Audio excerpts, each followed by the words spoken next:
آج سے ہزاروں سال پہلے کی بات ہے کہ براعظم انٹارکٹیکا کے ایک چھوٹے سے خطے میں ایک ملک کا بادشاہ پر حکومت کرتا تھا۔ اس بادشاہ کا نام بادشاہ یعقوب تھا۔ وہ بادشاہ اپنی انصاف اور رحم دلی میں اپنی مثال آپ تھا۔ اپنی سرحدوں کی وجہ سے کئی ملکوں سے جڑا ہوا تھا۔ اس ملک میں بہت زیادہ تعداد میں تجارت ہوتی تھی۔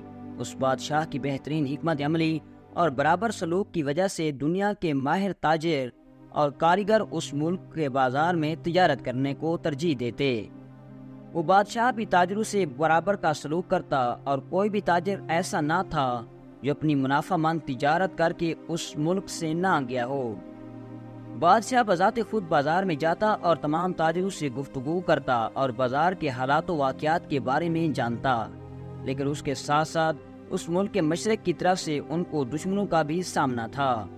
وہ بادشاہ رات کو چھپ کر اپنی سرحدوں پر چکر لگاتا اور صورتحال کا جائزہ لیتا۔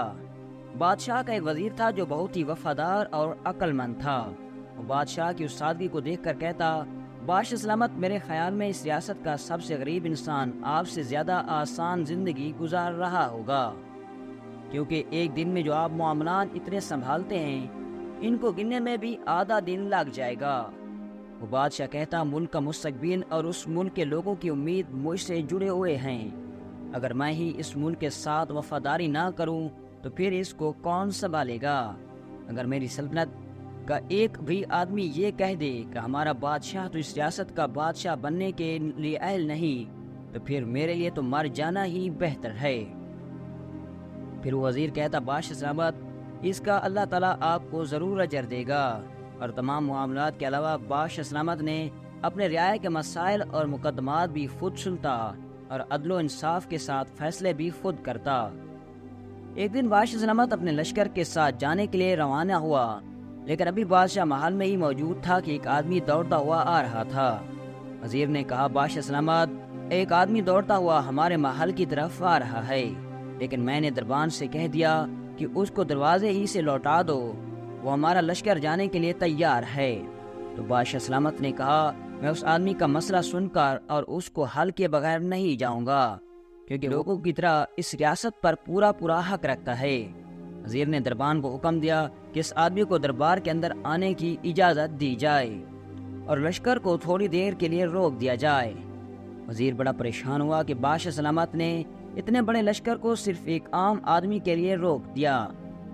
بادشاہ سلامت دربار میں بیٹھ گیا اور وہ آدمی دربار میں حاضر ہوا اور کہا، بادشاہ سلامت، میرے ساتھ دھوکا ہوا ہے۔ تو بادشاہ نے کہا، بتاؤ تمہارے ساتھ کیا دھوکا ہوا ہے؟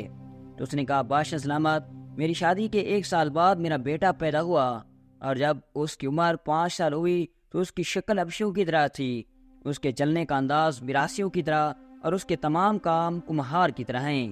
اور مجھے شبہ نہیں بلکہ یقین ہے کہ میری بیوی نے میری غیر موجودگی میں ان تینوں سے بدکاری کی، اور جب وہ بچہ پیدا ہوا تو اس بچے میں یہ تینوں خصلتیں پائی گئیں کہ وہ تینوں میرے دوست آتے تھے اور وہ اکثر اوقات میرے گھر مجھ سے ملنے کے لیے آیا جایا کرتے تھے۔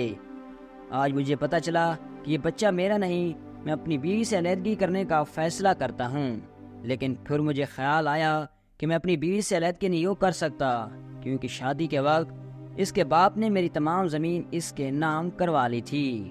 بادشاہ سلامت، اب آپ ہی میرا آخری امید ہیں، آپ ہی انصاف سے فیصلہ کریں اور مجھے انصاف دلا دیں۔ تو بادشاہ سلامت نے اس سے کہا کہ اپنی بیوی بچے کو حاضر کرو۔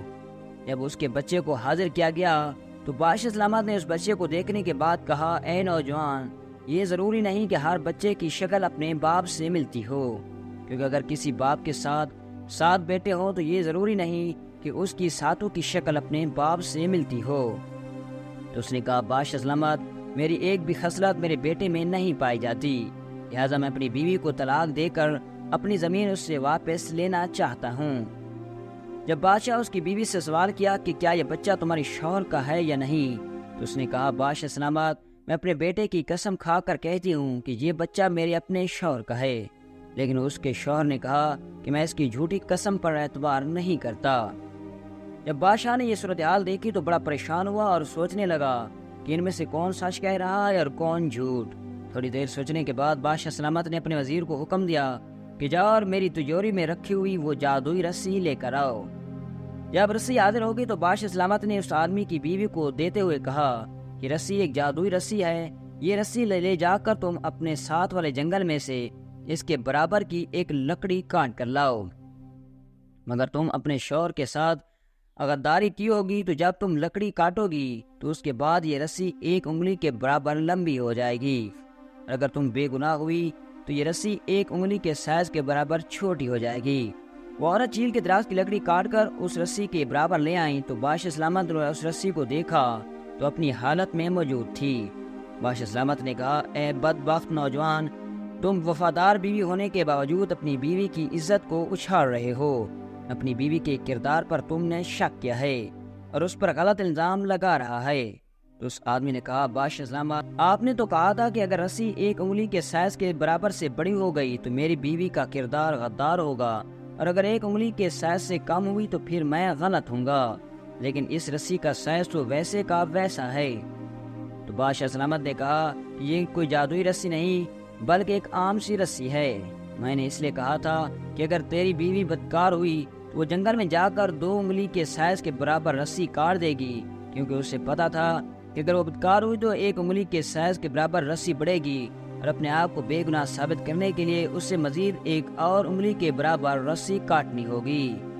اس لیے وہ 2 انگلی کے برابر رسی کاٹ دیتی اور خود کو بے گناہ ثابت کر دیتی۔